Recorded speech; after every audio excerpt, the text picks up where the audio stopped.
নমস্কার নমস্কার নমস্কার নমস্কার নমস্কার আপনাদের সবাইকে সবাইকে সবাইকে নমস্কার, সবাইকে অজস্র শুভ কামনা জানাচ্ছি, সবাইকে স্বাগত জানাচ্ছি আজকের এই শরণাগত অনুষ্ঠানে এবং সবাইকে শুভ সকাল জানাচ্ছি। শুভ সকাল। আজকে বিশেষ দিন। কেন বিশেষ দিন বলি? এক তো শ্রী শ্রী কুর্ম দেবাবির্ভাব, কুর্ম দেবতার আবির্ভাবের তিথি আজকে।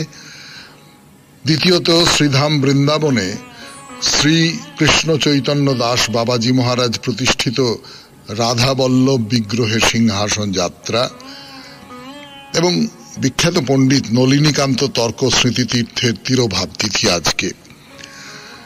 এবারে বলি বেণীমাধবশীলের পঞ্জিকা অনুযায়ী আজকের দিনটার কথা। আজকে 25শে জ্যৈষ্ঠ 1431, ইংরেজির 8ই জুন 2024, শনিবার, দ্বিতীয়া।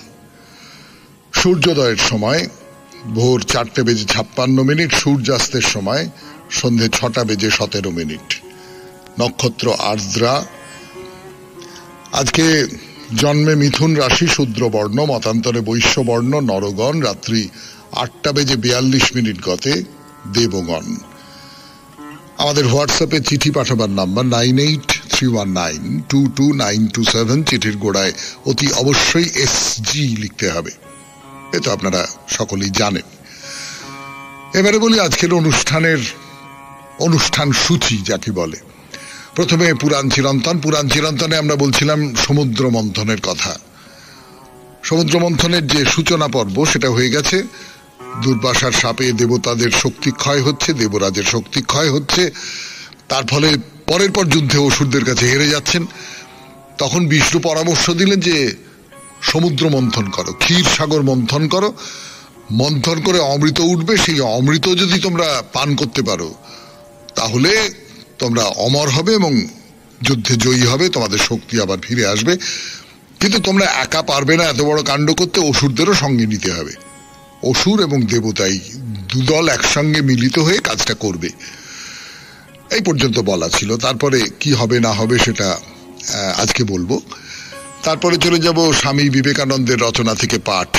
এই পর্বে বালগোপালের কাহিনী শোনাচ্ছেন স্বামী বিবেকানন্দ। এই কাহিনী আমাদের ছোটবেলায় জানা, কিন্তু লক্ষ্য করে দেখুন যে বালগোপালের কাহিনী বলতে গিয়ে স্বামী বিবেকানন্দ এই যে বিধবা, এই যে বাচ্চা ছেলেটির মা, তার জীবনযাপনের একটা বিস্তারিত বর্ণনা দিচ্ছেন এবং একজন যথার্থ ধর্মশীলা মহিলা কেমন করে দিন কাটাবেন তার প্রায় একটা উদাহরণ হিসেবে স্বামী বিবেকানন্দ এই বিবরণটা দিচ্ছেন। তো যাই হোক, তারপরে কথামৃতর পরে আপনাদের চিঠিপত্রের উত্তর এবং শেষে মহাপুরুষের কথা। আমরা গত শনিবারে বুদ্ধদেবের জীবন কথা একেবারে সূচনা পর্বটা শুনিয়েছিলাম আপনাদের। এবারে তারপর থেকে শোনাবো বুদ্ধদেবের জীবন কথা বলছি 92.7 বিগ FM শরণাগত অনুষ্ঠানে। এইবারে তাহলে পুরাণ চিরন্তন, সমুদ্র মন্থনের গল্প। আমি আছি আপনাদের সঙ্গে, আপনাদের সৌমিত্র বসু। গল্প বলবার জন্য বিষ্ণুর পরামর্শে তাহলে মন্দার পর্বতের কাছে যাওয়া হবে। মন্দার পর্বত সমুদ্র মন্থনের যে দণ্ড সেইটা হবে, আর তার বাইরে অনন্ত বা বাসুকি হবে উপযুক্ত মন্থন রজ্জু। বিষ্ণুই পরামর্শ দিলেন দেবতাদের কাছে। তো সব ঠিক হয়ে গেল। অসুরেরা তো এক কথায় রাজি, তারাও অমর হতে চায়, অমৃত খেলে অমর হয়ে যাবে। তো সবাই মিলে মন্দার পর্বতকে তুলে নিয়ে আসবার চেষ্টা করলো। কিন্তু এ কি খেলা কথা? মন্দার পর্বত, অত বড় একটা পর্বত, তাকে তুলে নিয়ে আসা সম্ভব? তখন নাগরাজ বাসুকির কাছে যাওয়া হলো। বাসুকি বলল যে হ্যাঁ ঠিক আছে, আমি মন্থন রজ্জু হব। তো সকলে বলল যে আপনি হবেন সে তো খুব ভালো কথা, কিন্তু তার আগে আর একটা কাজ যদি দয়া করে দেন, সেটা হচ্ছে যে ওই মন্দার পর্বতকে একটু মাথায় করে নিয়ে এসে যদি সাগরের একেবারে মাঝখানে বসিয়ে দেন, তাকে আমরা সবাই মিলে চেষ্টা করে কিছুতেই তুলতে পারছি না। তো বেশ, তাই হবে। তো নিয়ে আসা হলো এইরকম। তারপরে ঠিক হলো যে এই যে যখন মন্থনটা করা হবে তখন কে কোন দিকে থাকবে। দেবতারা বলল আমরা থাকি মাথার দিকে, আর অসুরেরা বাসুকির লেজের দিকে থাক। তা অসুরেরা বললো যে না না না না, ওই লেজ ফেজ ধরবো না, ও লেজ ধরে মন্থন করা ও আমরা পারবো না, ওরম করে হবে না। মানে দেখুন, এই যে দুপক্ষ একসঙ্গে জড়ো হয়ে অমৃত মন্থন করবার যে পরিকল্পনাটা করা হয়েছে, তার একেবারে শুরু থেকেই নানান রকমের গন্ডগোল শুরু হয়ে গেছে। অসুররা বলছে যে না না না, আমরা মাথার দিকে থাকবো। তো বেশ, উপায় তো নেই, অমৃত তুলতে হবে, তা না হলে দেবতাদের শক্তি ক্ষয় হচ্ছে। অসুরদের অমৃত না দেওয়ার পরিকল্পনাটা সে কিভাবে কি করা হবে না হবে সে পরের কথা। তো দেবতা বলে আচ্ছা ঠিক আছে ঠিক আছে বাবা, তোমরা মাথার দিকটায় থাকো, আমরা লাজের দিকটায় থাকি। সব ঠিকঠাক, সবাই মিলে কোমর বেঁধে ক্ষীরসাগরের ঠিক মাঝখানে মন্দার পর্বতকে বসানো হলো। বাসুকিকে পেঁচিয়ে মাথার দিকে অসুরেরা আর লেজের দিকে দেবতারা। এই শুরু হয়ে গেল মন্থন। তো কিছুক্ষণ টানাটানি করবার পরেই দেখা গেল যে মন্দার পর্বতটা তো বিপুল ওজন, সেই বিপুল ওজন নিয়ে মন্দার পর্বত আস্তে আস্তে ক্ষীরসাগরে ডুবে যাচ্ছে। কি হবে তাহলে? মন্থন দণ্ডই যদি ক্ষীরসাগরের তলায় ডুবে যায় তাহলে মন্থনটা হবে কি করে? তো সবাই মিলে ছুটলো বিষ্ণুর কাছে। তো বিষ্ণু বললেন, ও বাবা, এ তো খুব সমস্যা। আচ্ছা ঠিক আছে, চলো চলো আমি নিজেই যাই, কচ্ছপের বেশে নিচে বসে থাকবো, আমার পিঠেই মন্দারকে রাখো, তাহলে আর কোনো রকমের কোনো অসুবিধে হবে না। তাহলে বিষ্ণু নিজেই তার সুদর্শন চক্রের সাহায্যে মন্দার পর্বতের নিচের দিকটা খানিকটা সমান করে নিলেন। তারপর তাকে পিঠে নিয়ে সাগরের তলায় কচ্ছপের বেশে বসলেন তিনি। আবার শুরু হলো মন্থনের কাজ। শুনছেন সমুদ্র মন্থনের গল্প পুরাণ থেকে 92.7 বিগ এফএম এ শরণাগত অনুষ্ঠানে। বলবো আরো গল্প, বলবো, ফিরে আসছি গানের পর।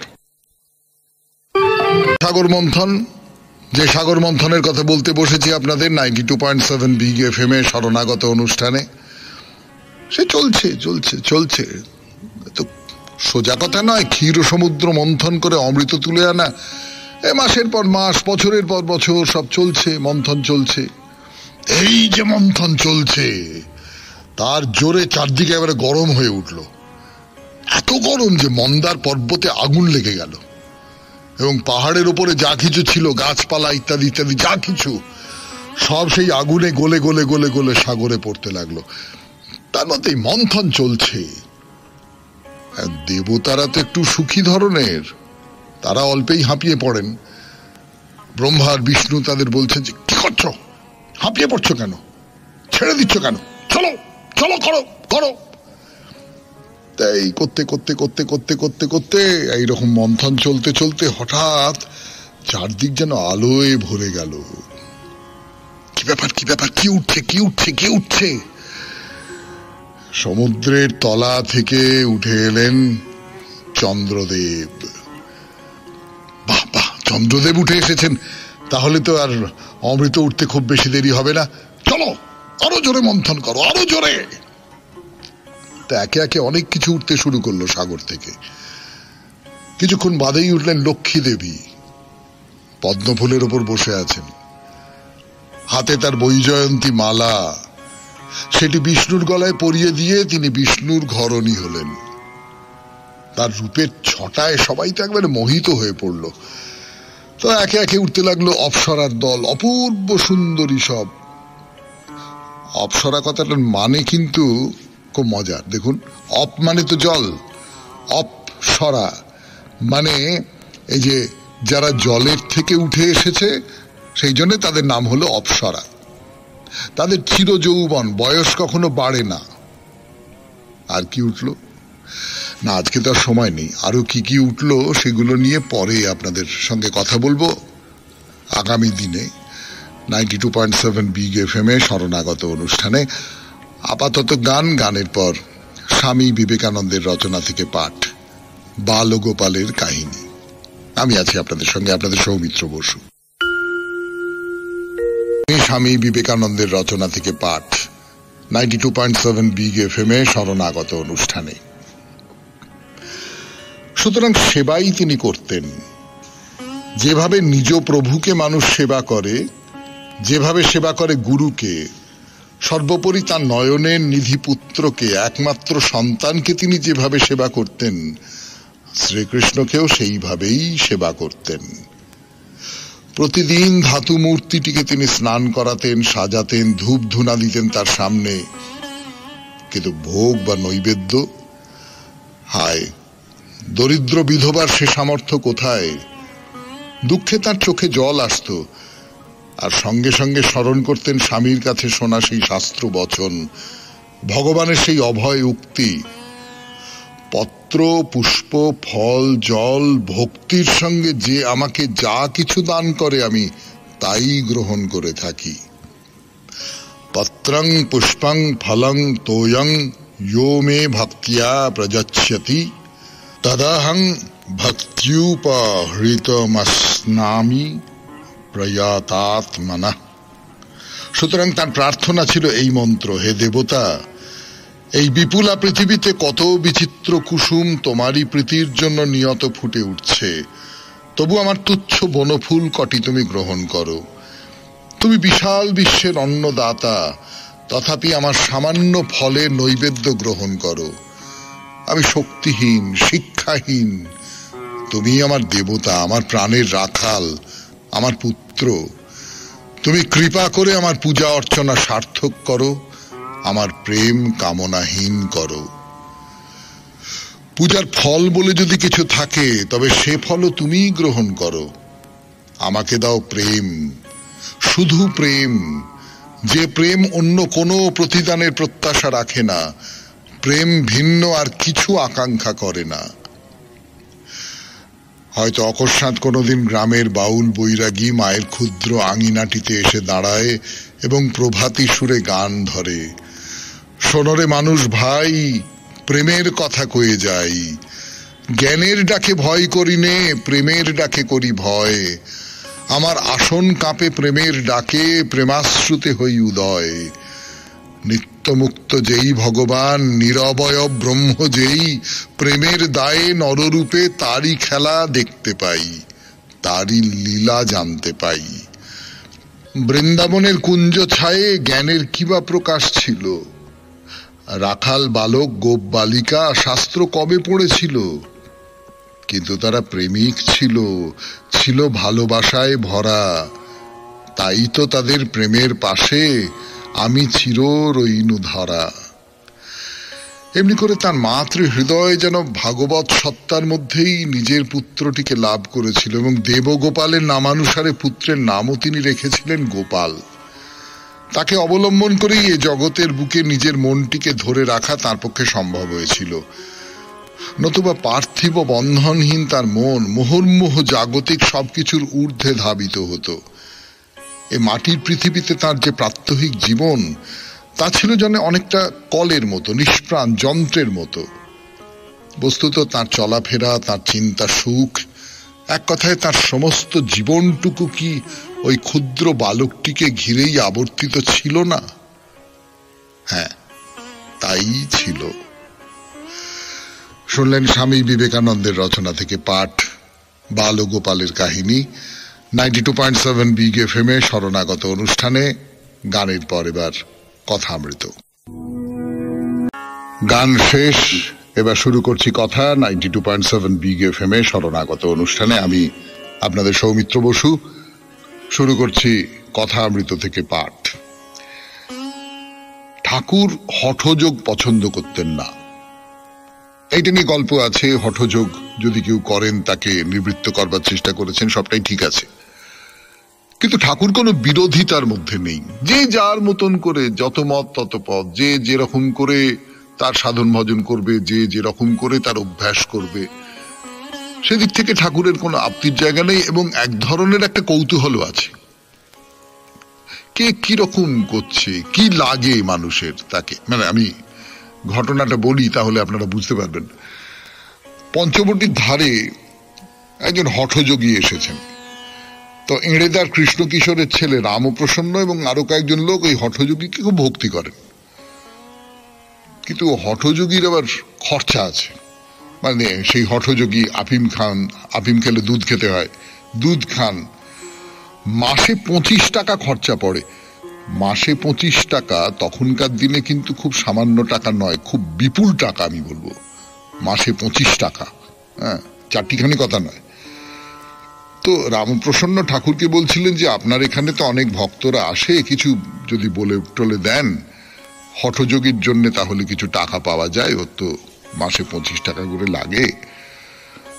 তো ঠাকুর কয়েকজন ভক্তকে বললেন যে এরকম একটা ব্যাপার, তোমরা যদি ভাবো তাহলে দেখো।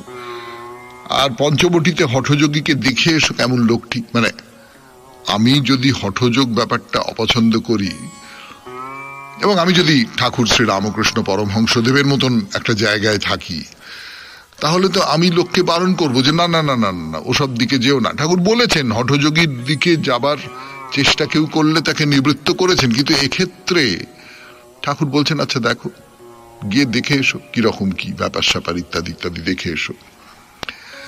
এই যে সহিষ্ণুতা, এই যে সহনশীলতা, এই যে নিজেকে খোলা রাখা, এই খোলা রাখাটা এইটা ঠাকুরের একটা বড় বৈশিষ্ট্য, আপনারা লক্ষ্য করে দেখবেন।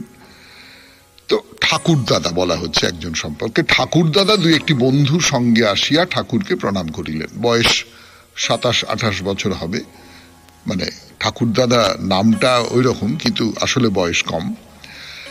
বরানগরে বাস, ব্রাহ্মণ পণ্ডিতের ছেলে, কথা অভ্যেস করছেন, আর সংসার ঘাড়ে পড়েছে। দিন কতক বৈরাগ্য হয়ে নিরুদ্দেশ হয়ে গিয়েছিলেন, ফিরে এসেছেন আবার, এখন সাধন ভজন করেন, এইরকম একজন মানুষ। অর্থাৎ একজন মানুষ, তিনি শিল্পী মানুষ, আর 5টা চাকরির দিকে না গিয়ে কথার দিকে গেছেন। একটা ভক্তির জায়গা রয়েছে তার ভেতরে, কোথাও ঠাকুরের নাম করব, হরি নাম করব, এই আকাঙ্ক্ষাটা তার ভেতরে রয়েছে। এর মধ্যে তার উপর সংসারের চাপ এসে পড়েছে। তো সংসারের চাপ যখন এসে পড়ে, এবং যদি টাকা পয়সা না থাকে, যদি আগে থেকে বিত্ত সম্পদ না থাকে, তাহলে তো সেই চাপটা একটু দুর্বিষহ হয়ে ওঠে, তাতে করে কেউ কেউ পালিয়েও যেতে পারেন। তো আমাদের এই ঠাকুরদাদা পালিয়ে গিয়েছিলেন, তারপর ফিরে এসেছেন, আবার সংসারের টানে ফিরে এসেছেন। অর্থাৎ সংসার ছেড়ে চলে যাবার মতন মানুষ নন, কিন্তু ভেতরে একটা ধর্ম ভাবুকতা রয়েছে। এখনো সাধন ভজন করছেন। তা তিনি শ্রী রামকৃষ্ণ পরমহংসদেবের কাছে এসেছেন, এসে প্রণাম টনাম করেছেন। তো ঠাকুর বলছেন যে তুমি কি হেঁটে আসছো, কোথায় বাড়ি? আগে বরানগরে বাড়ি। তো এখানে কি দরকার ছিল? বললেন আপনাকে দর্শন করতে আসা, তাকে ডাকি, মাঝে মাঝে অশান্তি হয় কেন? 2-5 দিন বেশ আনন্দে যায়, তারপরে অশান্তি কেন? এ তো আমাদের সবাইকার গল্প। 92.7 বিগ এফএম এ শরণাগত অনুষ্ঠানে এই নিয়ে ঠাকুরের সঙ্গে ঠাকুর দাদার কথা। ফিরে আসছি গানের পর। তিনি আমাদের রামকৃষ্ণ পরমহংসদেবকে বলছেন যে মাঝে মাঝে অশান্তি হয়, 2-5 দিন আনন্দে গেল, তারপরেই একটা অশান্তি। এটা কেন? অশান্তিটা হয় কেন? আমি যদি আপনাকে প্রশ্ন করি যে অশান্তিটা হয় কেন, সংসারের মধ্যে থেকে অশান্তিটা হয় কেন, আপনি খুব সহজ কথায় বলতে পারেন যে অশান্তিটা হয় তার কারণ সংসারের যে চাকাটা ঘুরছে, তার সঙ্গে কোথাও আমার মনের একটা বিরোধ তৈরি হচ্ছে, যে কোনো ভাবেই হোক, যে কোনো দিক থেকেই হোক। ঝগড়াঝাটি হলো, কি হলো, মন কষাকষি হলো, মান অভিমান হলো, এই হলো সেই হলো, আমি যেটা চাইছি সেইটার সঙ্গে সংসারের একটা বিরোধ হচ্ছে। সেই বিরোধটা কোনো ব্যক্তি মানুষের রূপ ধরে আসতে পারে। আপনার ভাইয়ের সঙ্গে আপনার ঝগড়া হলো, কি আপনার গিন্নির সঙ্গে আপনার ঝগড়া হলো, কি আপনার স্বামীর সঙ্গে আপনার ঝগড়া হলো, এটা একটা হতে পারে। আবার আরো বড় জায়গা থেকে হতে পারে, অনেক মানুষের সঙ্গে আপনার মন কষাকষি হলো, এইসব হলো টলো ইত্যাদি ইত্যাদি হলো। তা এই অশান্তিটা এড়ানো যায় কি করে? এই অশান্তিটা এড়াবার যে সোজা উপায়টা আছে সেইটা তো আপনারা সকলে জানেন, ঠাকুর নিজেও বারবার করে বলেছেন। সেটা হচ্ছে এইটা মনে বিশ্বাস করে নেওয়া যে সংসার অনিত্য, এইটা মনে বিশ্বাস করে নেওয়া যে এই সমস্তটা অসার, এসবের কোনো মানে নেই, এই ঝগড়াঝাটিরও কোনো মানে নেই। দুদিন বাদে, এই আমরা মুখে বলি অনেক সময়, দুদিন বাদে কোথায় চলে যাব তার ঠিক ঠিকানা নেই, ঝগড়া করছে, এরকম বলি। কিন্তু ঝগড়া করবার সময় নিজের যে খুঁটিটা সেইটাকে ধরে লড়ে যাই, কিছুতেই ছাড়তে চাই না। ঝগড়া হওয়ার আর একটা কারণ আছে, সেই কারণটা হচ্ছে আমি অন্যের কথা শুনি না। অন্য কি বললো না বললো সেইটা খুব মন দিয়ে শুনি না। আপনারা লক্ষ্য করে দেখবেন, আমি খুব লক্ষ্য করে দেখি যে আপনি যখন কোনো একটা যুক্তির কথা বলছেন, উল্টো দিকের লোকটা আপনি চোখ দেখলেই বুঝতে পারবেন সে আসলে কি উত্তর দেবে সেইটা ভাবছে। সে আপনার কথাগুলো বোঝবার, অনুভব করবার, উপলব্ধি করবার চেষ্টা করছে না। সে ক্রমাগত ভেবে যাচ্ছে যে ও আচ্ছা এইটা বললো, এর উত্তর আমি এইটা বলবো, এইরকম ভেবে যাচ্ছে। সে কিন্তু কখনো আপনার মনটাকে ধরবার চেষ্টা করছে না, আপনার যুক্তিটাকে ধরবার চেষ্টা করছে না। এ অহরহ হয়। তো এইসব অশান্তির কারণ। তো ঠাকুর কি বলছেন? বলছেন বুঝেছি, ঠিক পড়ছে না। কারিগর দাঁতে দাঁত বসিয়ে দেয় তাহলে হয়, একটু কোথায় আটকে আছে। অর্থাৎ ঠিক মসৃণ ভাবে চাকাটা ঘুরছে না, কোথাও একটা ধাক্কা লাগছে। ভারী চমৎকার উপমাটা দিয়েছেন। এই যে কোনো মেশিন, ধরুন একটা মেশিন ঘুরছে, তাতে দাঁতে দাঁতে ঠিক ঠিক মতো যদি লাগে তাহলে ঘোড়াটা ঠিক ঠিক মতন হয়। কিন্তু দাঁতে দাঁতে ঠিক লাগছে না, কোথাও একটা ঘর্ষণ হচ্ছে, ধাক্কাধাক্কি হচ্ছে, তার ফলে অশান্তিটা হচ্ছে। তো ঠাকুরদাদা বলছে আগে এইরকমই হয়েছে। বেশ, তারপরের কথা পরে, মানে গানের পরে 92.7 বিগ FM এ শরণাগত অনুষ্ঠানে শুনছেন কথা অমৃত থেকে পাঠ। আমি আপনাদের সৌমিত্র বসু। যে ঠাকুর দাদা বলছেন যে সংসারে অশান্তি, 4-5টা দিন ভালো গেল, তারপর একটা অশান্তি হলো কিছু। এই অশান্তিটা খুব কষ্ট দেয়, খুব নরম মনের মানুষ বুঝতে পারা যায় অশান্তিটা খুব কষ্ট দেয়। তো ঠাকুর বলছেন মন্ত্র নিয়েছ? বললেন আগে হ্যাঁ, মন্ত্র নেওয়া হয়েছে। মন্ত্রে বিশ্বাস আছে? এই দেখুন, এইটা হচ্ছে আর একটা কথা। ঠাকুর জিজ্ঞেস করছেন মন্ত্র নিয়েছ? তো মন্ত্র নিয়েছি, আপনারা অনেকেই মন্ত্র নিয়েছেন। মন্ত্রে বিশ্বাস আছে? মন্ত্র নেওয়াটা একটা ওই কৃত্যের মতো, রিচুয়ালের মতো। আমি মন্ত্র নিয়েছি, বেশ, মন্ত্রটা মাঝে মাঝে বলিও, বেশ, কিন্তু আমি কি মন্ত্র বিশ্বাস করি? এই ধরুন যারা এমনি মন্ত্র নেননি তাদের জন্যও বলছি যে দুর্গা পুজোর সময় কি সরস্বতী পুজোর সময় অঞ্জলি দেওয়ার সময় ঠাকুর মন্ত্র বলছেন, আমরাও মন্ত্র বলছি। খুব বিশ্বাস করে বলছি কি? বিশ্বাসটা হচ্ছে আসল। তো মন্ত্রে বিশ্বাস আছে। ঠাকুরদাদার বন্ধু বলছেন যে ইনি বেশ গান গাইতে পারেন, মন্ত্রে বিশ্বাস আছে কিনা সেই প্রশ্নটা কিন্তু তোলা রইল, সেই প্রশ্নটা সমাধান কিন্তু হলো না। তো ঠাকুর শ্রী রামকৃষ্ণ পরমহংসদেব বলছেন যে গাও গাও গাও, একটা গান গাও। কি গান? প্রেমগিরি কন্দরে যোগী হয়ে রহিব, আনন্দ নির্ঝর পাশে যোগধ্যানে থাকিব, তত্ত্বফল আহরিয়ে জ্ঞান ক্ষুধা নিবারিয়ে, বৈরাগ্য কুসুম দিয়ে শ্রীপাদ পদ্ম পূজিব, মিটাতে বিরহ তৃষা কূপ জলে আর যাব না, হৃদয় করঙ্গ ভরে শান্তি বাড়ি তুলিব, কভু ভাব শৃঙ্গ পরে পদামৃত পান করে, হাসিব কাঁদিব আবার নাচিব গাইব। এইটা হলো আকাঙ্ক্ষা। এই গভীর আকাঙ্ক্ষা গানের মধ্যে দিয়ে বেরিয়ে আসছে। ঠাকুর যে প্রশ্নগুলো করছিলেন, মন্ত্রে বিশ্বাস করো কিনা, এই সেই অমুক তমুক, সেখান থেকে বললেন গান আছে, বেশ বেশ, গান শোনাও। গান কি? গান আপনাকে জাগতিকতার থেকে অন্য দিকে নিয়ে যায়।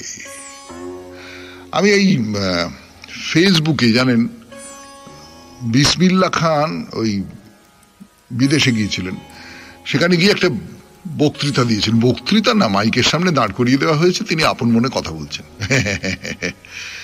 তো তিনি বলছেন যে এই যে মানুষ আলাদা আলাদা ধর্ম, হিন্দু ধর্ম, মুসলমান ধর্ম, খ্রিস্টান ধর্ম, সব আলাদা আলাদা ধর্ম, তো কিন্তু সঙ্গীতে দেখুন সবটা এক ধর্ম।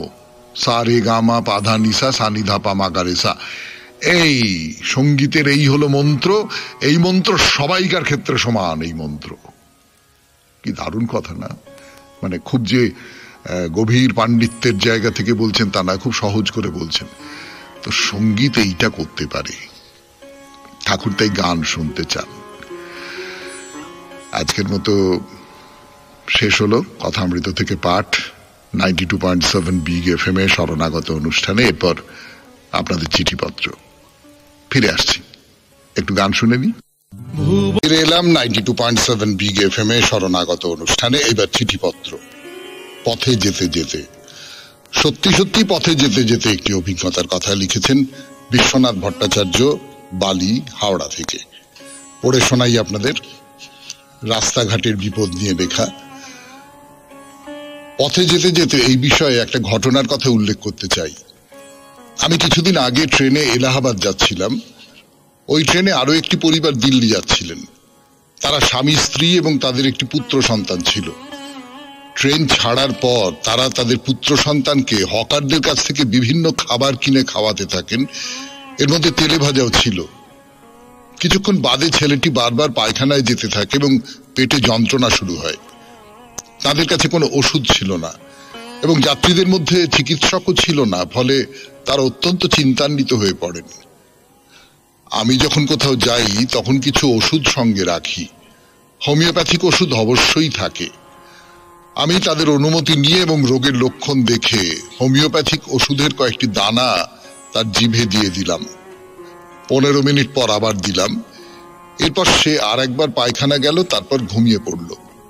বিকেল 5টায় ঘুম থেকে উঠে ওর মার কাছে খেতে চাইল। আমাদের কাছে চিঁড়ে ভাজা ছিল, তাই ওকে খেতে বললাম। এরপর ওর আর কোনো সমস্যা হয়নি। রাত্রে ওকে হালকা খাবার খেতে দিতে বললাম। এছাড়াও আমাদের কাছে ওআরএস ছিল, সেটাও তাদের দিয়ে দিলাম।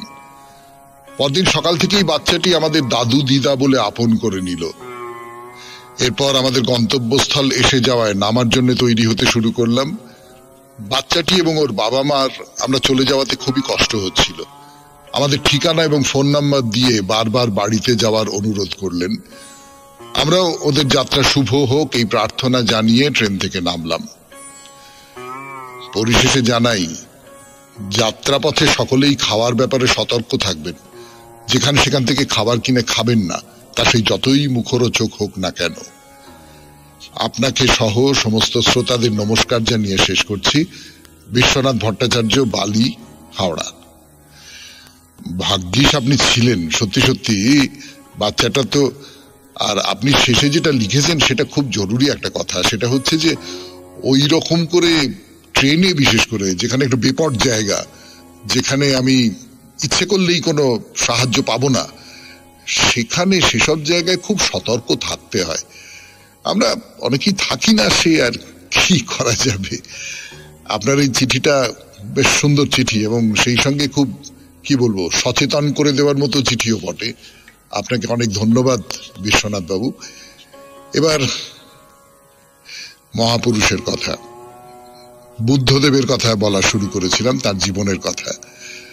সেই কথা খানিকটা পর্যন্ত এগিয়েছিল, অর্থাৎ বাবা শুদ্ধোদন তিনি বুদ্ধদেবের বিয়ে দিলেন, সুন্দরী স্ত্রী। তারপর কি হলো তা বলবার জন্য ফিরে আসছি গানের পর। 92.7 বিগ এফএম এ শুনছেন শরণাগত। এবারে মহাপুরুষের কথা। যশোধরা, সুন্দরী যশোধরা, তার সঙ্গে বিয়ে হলো সিদ্ধার্থের। হ্যাঁ, এখনো পর্যন্ত সিদ্ধার্থ। তো বিয়ে হলো, বেশ কিছুদিন খুব আনন্দ, খুব উৎসব। যথাসময়ে তাদের একটি পুত্র সন্তানের জন্ম হলো। তার নাম রাখা হলো রাহুল। এই সন্তান জন্মালো, তারপর থেকেই সিদ্ধার্থের মধ্যে একটা পরিবর্তন দেখা দিল। এমনিতে ছোটবেলা থেকেই তিনি ধীর শান্ত ধরনের মানুষ ছিলেন, কিন্তু এবার এখানে একটা উদাসী হয়ে উঠলেন, আনমনা হয়ে উঠলেন। সব সময় একা একা বসে কি যেন ভাবেন। একদিন পথে বেরিয়েছেন, এমন সময় দেখলেন যে খুব বুড়ো একজন মানুষ, খুব বুড়ো, রোগা, মানে গায়ের চামড়াটা শুধু রয়েছে আর কি, মানে ভেতরের হাড়গোড় গুলো যেন দেখা যাচ্ছে এইরকম। মাথার সব চুলগুলো পেকে সাদা হয়ে গেছে, সারা মুখে বলি রেখা, সারা মুখ ভাঙাচোরা বলি রেখায়, একটাও দাঁত নেই, গায়ের চামড়া ঝুলে পড়েছে। সে লাঠিতে ভর দিয়ে আস্তে আস্তে আস্তে আস্তে হাঁটছে। সিদ্ধার্থ তো রথে চড়ে যাচ্ছেন। বৃদ্ধটিকে দেখার সঙ্গে সঙ্গে রথ থামালেন সিদ্ধার্থ। এ কি মানুষ, মানুষের এই রূপ! আপনাদের নিশ্চয়ই মনে আছে, এর আগের শনিবারে বলেছিলাম যে সিদ্ধার্থকে প্রায় বাইরে কোথাও যেতে দেওয়া হতো না, এবং শুদ্ধোধন এরম একটা ব্যবস্থা করেছিলেন যে এ যেন কোনো জরাগ্রস্ত মানুষ, কোনো মৃত মানুষ কিংবা কোনো রোগগ্রস্ত মানুষ এদের না দেখে। তো সারথীকে জিজ্ঞেস করলেন যে এই অবস্থা কি করে হলো এরকম? তো সারথী, তার নাম হচ্ছে চন্ন, সে বলল, আগে সকল মানুষকেই তো একদিন বৃদ্ধ হতে হবে, তখন তার শরীর থেকে যৌবনের সব রূপ সৌন্দর্য হারিয়ে যাবে, জরা এসে তাকে গ্রাস করবে। এ তো মানুষের অবশ্যম্ভাবী পরিণাম। যুবরাজ, এ আপনার ক্ষেত্রে হবে, আমার ক্ষেত্রেও হবে, সকলের ক্ষেত্রেই হবে। তো সিদ্ধার্থর খুব মন খারাপ হয়ে গেল, খুব মন খারাপ করে প্রাসাদে ফিরে এলেন। তো কদিন পরে আবার বেরিয়েছেন, হঠাৎ তার চোখে পড়ল গাছের তলায় শুয়ে আছে একজন মানুষ, খুব অসুস্থ, যন্ত্রণায় আর্তনাদ করছে, খুব কষ্ট তার। তো সিদ্ধার্থের সমস্ত মন কিরকম একটা ব্যথিত হয়ে উঠল। তিনি বললেন যে, আচ্ছা চন্ন, এ কি হয়েছে এর? না, এর কোন একটা অসুখ করেছে। অসুখ? আচ্ছা আচ্ছা, এই অসুখ, এর হাত থেকে মানুষের মুক্তি নেই? তো চন্ন বললেন, যুবরাজ, এই যে ব্যাধি, এ তো মানুষের স্বাভাবিক ঘটনা, এ হবেই। প্রত্যেকটি মানুষকে কখনো না কখনো, কোনো না কোনো দিন, কোনো না কোনো অসুখের কবলে পড়তেই হবে। এর হাত থেকে মানুষের মুক্তি নেই, মুক্তি নেই। জরার হাত থেকে মুক্তি নেই, রোগের হাত থেকে মুক্তি নেই। আচ্ছা, তাহলে এই যে যৌবন, এই যে আনন্দ, বিলাস, ভোগ, এসবে তো সুখ নেই। যে কোনো মুহূর্তে ব্যাধি, অসুখ আমার সমস্ত সুখ কেড়ে নেবে। কিছুদিন পরে সিদ্ধার্থের চোখে পড়ল রাজপথ দিয়ে এক শব যাত্রা চলেছে। এই প্রথম সিদ্ধার্থ জীবনে মৃতদেহ দেখলেন। চারদিকে মানুষজন কাঁদছে। এই কান্না কিসের জন্যে? চন্ন, কেন কাঁদছে ওরা? আর ওকে শুইয়ে এরকম করে নিয়ে যাওয়া হচ্ছে কেন? চন্ন বলল, যুবরাজ, প্রত্যেক মানুষের জীবনের শেষ পরিণতি এই মৃত্যু। সেই জন্যে প্রিয়জনকে চিরদিনের জন্য হারিয়েছে, সেই দুঃখে এরা কাঁদছে। সিদ্ধার্থ অন্যমনস্ক হয়ে গেলেন। একটা জিজ্ঞাসা জেগে উঠল মনের মধ্যে, মৃত্যুই যদি জীবনের অন্তিম পরিণতি হয়, তবে এই জীবনের সার্থকতা কোথায়? শুধু কি ব্যাধি আর জরাকে ভোগ করবার জন্যই এই জীবন? পৃথিবীর সমস্ত মানুষ যে ধ্বংস আর মৃত্যুর দিকে এগিয়ে চলেছে, এর থেকে কোনো মুক্তি নেই। জীবনের এই অনিত্য যন্ত্রণাকে মানুষ জয় করতে অক্ষম, পারবে না কখনো। এই প্রশ্ন জাগলো সিদ্ধার্থের মনে। এবং আপনারা জানেন যে প্রশ্ন মানেই অনুসন্ধান, খুঁড়তে খুঁড়তে খুঁড়তে খুঁড়তে যাওয়া। 92.7 বিগ FM এ শরণাগত অনুষ্ঠানে মহাপুরুষের কথা বলছি, বুদ্ধদেবের কথা। ফিরে আসছে আরো কথা বলবার জন্য গানের পর। বার্ধক্য মানে জরা, মৃত্যু, রোগ, এই তিনটে সিদ্ধার্থ দেখলেন। জীবনের যে ভয়ঙ্কর রূপ, জীবনের যে নিষ্ঠুর রূপ, জীবনের যে নির্মম রূপ, সেইটা তার চোখের সামনে এসে দাঁড়ালো বিশাল হয়ে। এই রাজপ্রাসাদের সমস্ত সুখ, ঐশ্বর্য, বিলাস কিচ্ছু না। এই যে স্ত্রী যশোধরা, তার যে যৌবন, তার যে লাস্য, তার সঙ্গের যে আনন্দ, তার ছেলে রাহুল একেবারে দেব শিশুর মতো, কিচ্ছু না। নটিরা নৃত্য করছে, তাকে ভোলাবার চেষ্টা করছে, না, কিচ্ছু তার মনকে ছুঁতে পর্যন্ত পাচ্ছে না। প্রতি মুহূর্তে তার মনে হচ্ছে এই জরা, ব্যাধি, মৃত্যু, এর হাত থেকে কে আমাকে বাঁচাবে, কে আমাকে মুক্তির সন্ধান দিতে পারে। ভেবে দেখুন, সেই সন্ন্যাসী শুদ্ধোধনকে বলেছিলেন যে যখন এদের মুখোমুখি হবে তারপরে এক সন্ন্যাসীর সঙ্গে দেখা হবে। হ্যাঁ, সন্ন্যাসীর সঙ্গে দেখা হলো সিদ্ধার্থের। পরনে গেরুয়া পোশাক, হাতে ভিক্ষাপাত্র, মুখে হাসি, আর একটা অপরূপ লাবণ্য। জগতের কোনো সুখ দুঃখ যেন তাকে স্পর্শ করতে পারেনি। তো সিদ্ধার্থ তাকে জিজ্ঞাসা করলেন যে, আচ্ছা, আপনি এই সন্ন্যাস গ্রহণ করেছেন কেন? সন্ন্যাসী সিদ্ধার্থের এই প্রশ্নের উত্তরে বললেন, আমি জেনেছি সংসারের সবকিছুই অনিত্য। জরা, ব্যাধি, মৃত্যু যে কোনো মুহূর্তে জীবনকে ধ্বংস করে দিতে পারে। তাই আমি এমন কিছুর খোঁজে বেরিয়েছি যা নিত্য, যা অবিনশ্বর, যা চিরন্তন। আমার কাছে সুখ, দুঃখ, জীবন, মৃত্যু সব একাকার হয়ে গেছে বাবা। আজকে এই পর্যন্ত থাক বুদ্ধদেবের গল্প। আবার পরের শনিবারে হবে 92.7 বিগ FM এ শরণাগত অনুষ্ঠানে। সেই সঙ্গে শেষ করলাম আজকের শরণাগত। সবাই খুব ভালো থাকবেন, আনন্দে থাকবেন। নমস্কার।